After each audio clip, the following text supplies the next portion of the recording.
بسم اللہ الرحمن الرحیم۔ مالک بن انس نے نافع سے اور انہوں نے حضرت عبداللہ بن عمر رضی اللہ عنہما سے روایت کی کہ رسول اللہ صلی اللہ علیہ وسلم نے فرمایا، میں نے ایک رات اپنے آپ کو کعبے کے پاس دیکھا تو میں نے ایک گندمی گو شخص دیکھا۔ گندمی گو لوگوں میں سب سے خوبصورت تھا۔ جنہیں تم دیکھتے ہو ان کی لمبی لمبی لاٹیں تھیں جو ان لاٹوں میں سے سب سے خوبصورت تھیں۔ جنہیں تم دیکھتے ہو ان کو کنگھی کیے ہوئے تھیں اور ان میں سے پانی کے قطرے ٹپک رہے تھے۔ دو آدمیوں کے کندھوں کا سہارا لیے ہوئے تھا۔ وہ بیت اللہ کا طواف کر رہے تھے۔ میں نے پوچھا، یہ کون ہے؟ کہا گیا، یہ مسیح ابن مریم علیہ السلام ہے۔ پھر اچانک میں نے ایک آدمی دیکھا، الجھے ہوئے گگریلے بالوں والا۔ دائیں آنکھ کانی تھی جیسے انگور کا ابھرا ہوا دانہ ہو۔ میں نے پوچھا، یہ کون ہے؟ تو کہا گیا، یہ مسیح دجال، جھوٹا یا منسوخ مسیح ہے۔ حنظلہ نے سالم کے واسطے سے حضرت ابن عمر رضی اللہ عنہما سے حدیث سنائی کہ رسول اللہ صلی اللہ علیہ وسلم نے فرمایا، میں نے کعبے کے پاس ایک گندمی گو سر کے سیدھے کھلے بالوں والے آدمی کو دیکھا جو اپنے دونوں ہاتھ دو آدمیوں پر رکھے ہوئے تھا۔ ان کے سر سے پانی بہہ رہا تھا جہاں اس کے سر سے پانی کے قطرے گر رہے تھے۔ میں نے پوچھا، یہ کون ہے؟ تو انہوں نے جواب دینے والے نے کہا، عیسیٰ ابن مریم یا مسیح ابن مریم۔ راوی کو یاد نہ تھا کہ دونوں میں سے کون سا لفظ کہا تھا۔ اور ان کے پیچھے میں نے ایک آدمی دیکھا، سرخ رنگ کا، سر کے بال گنگریلے اور دائیں آنکھ سے کانا۔ میں نے جن لوگوں کو دیکھا ان میں سب سے زیادہ ابن کطام ان کے مشابہ ہے۔ میں نے پوچھا، یہ کون ہے؟ انہوں نے کہا، مسیح دجال ہے۔ حضرت جابر بن عبداللہ رضی اللہ عنہ سے روایت ہے کہ رسول اللہ صلی اللہ علیہ وسلم نے فرمایا، جب قریش نے مجھے جھٹلایا تو میں حجر حتیم میں کھڑا ہو گیا۔ اللہ تعالیٰ نے بیت المقدس میرے سامنے اچھی طرح نمایاں کر دیا اور میں نے اسے دیکھ کر اس کی نشانیاں ان کو بتانی شروع کر دی۔ حضرت ابو ہریرہ رضی اللہ عنہ سے روایت ہے کہ رسول اللہ صلی اللہ علیہ وسلم نے فرمایا، میں نے اپنے آپ کو حجر حتیم میں دیکھا۔ قریش مجھ سے میرے رات کے سفر کے بارے میں سوال کر رہے تھے۔ انہوں نے مجھ سے بیت المقدس کی کچھ چیزوں کے بارے میں پوچھا جو میں نے غور سے نہ دیکھی تھی۔ میں اس قدر شدید پریشانی میں مبتلا ہوا کہ کبھی اتنا پریشان نہ ہوا۔ آپ نے فرمایا، اس پر اللہ تعالیٰ نے اس بیت المقدس کو اٹھا کر میرے سامنے کر دیا۔ میں اس کی طرف دیکھ رہا تھا۔ وہ مجھ سے جس چیز کے بارے میں بھی پوچھتے میں انہیں بتا دیتا۔ سبحان اللہ عز و جل۔ اور میں نے خود کو انبیاء کی ایک جماعت میں دیکھا تو وہاں موسیٰ علیہ السلام تھے، کھڑے ہو کر نماز پڑھ رہے تھے۔ وہ گڑے ہوئے پھر تیلے بدن کے گھنے بالوں والے شخص تھے، جیسے قبیلہ شنواح کے آدمیوں میں سے ایک ہوں۔ اور حضرت عیسیٰ ابن مریم علیہ السلام کو دیکھا، وہ کھڑے نماز پڑھ رہے تھے۔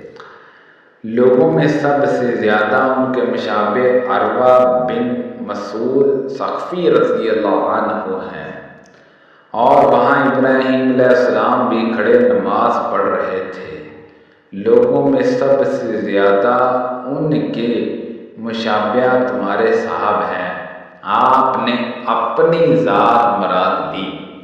پھر نماز کا وقت ہو گیا تو میں نے ان سب کی امامت کی۔ جب میں نماز سے فارغ دیکھ کہنے والے نے کہا اے محمد یہ مالک ہے جہنم کے درگاہ، انہیں سلام کیجیے۔ میں ان کی طرف متوجہ ہوا تو انہوں نے پہل کر کے مجھے سلام کیا۔ حضرت عبداللہ بن مسعود رضی اللہ عنہ سے روایت ہے، انہوں نے کہا جب رسول اللہ صلی اللہ علیہ وسلم کو اسراء کروایا گیا تو آپ کو سدرۃ المنتہا تک لے جایا گیا۔ وہ چھٹے آسمان پر ہے جبکہ اس کی شاخیں ساتوں آسمان کے اوپر ہیں۔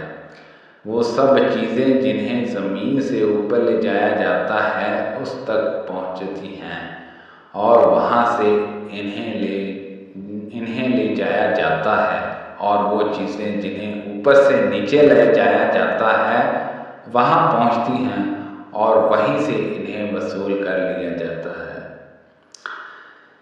اللہ تعالیٰ نے فرمایا جب ڈانپ لیا سدرہ بیری کے درخت کو جس چیز نے ڈانپنا۔ عبداللہ رضی اللہ عنہ نے کہا سونے کے پتنگوں نے، اور کہا پھر رسول اللہ صلی اللہ علیہ وسلم کو 3 چیزیں عطا کی گئیں، 5 نمازیں عطا کی گئیں، سورہ بقرہ کی آخری آیات عطا کی گئی، اور آپ کی امت کے ایسے لوگوں کے جنہوں نے اللہ کے ساتھ شرک نہیں کیا جہنم میں پہنچانے والے بڑے بڑے گناہ معاف کر دیے گئے۔ سبحان اللہ عز و جل۔ عبید بن عوام نے کہا ہمیں شیبانی نے خبر دی، انہوں نے کہا میں نے ذرا بن حبش سے اللہ تعالیٰ کے اس فرمان کے بارے میں سوال کیا، وہ 2 کمان کے برابر فاصلے پر تھے یا اس سے بھی زیادہ قریب تھے۔